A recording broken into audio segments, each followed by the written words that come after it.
রথযাত্রা হল একটি প্রাচীন ও গুরুত্বপূর্ণ হিন্দু উৎসব যা প্রধানত ভগবান জগন্নাথ, বিষ্ণুর এক রূপ, তার দাদা বলরাম এবং বোন সুভদ্রাকে উৎসর্গ করে পালিত হয়। এই উৎসব প্রতি বছর আষাঢ় মাসের শুক্লপক্ষের দ্বিতীয়া তিথিতে অনুষ্ঠিত হয়।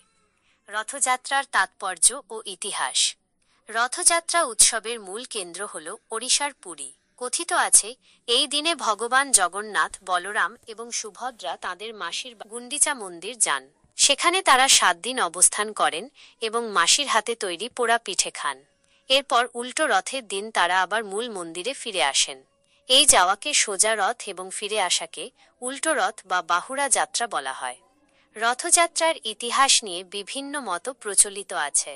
ওড়িশার প্রাচীন পুঁথি ব্রহ্মাণ্ড পুরাণ অনুযায়ী মহারাজ ইন্দ্রদ্যুম্নের আমলে জগন্নাথ দেব, বলরাম এবং সুভদ্রার মূর্তি তৈরি হয় এবং একই সঙ্গে রথযাত্রাও চালু হয়। এটি ভক্তদের জন্য এক বিশেষ সুযোগ, কারণ এই দিনে ভক্তরা দেবতাদের রথের রশি টেনে তাদের মাসির বাড়িতে নিয়ে যেতে পারেন।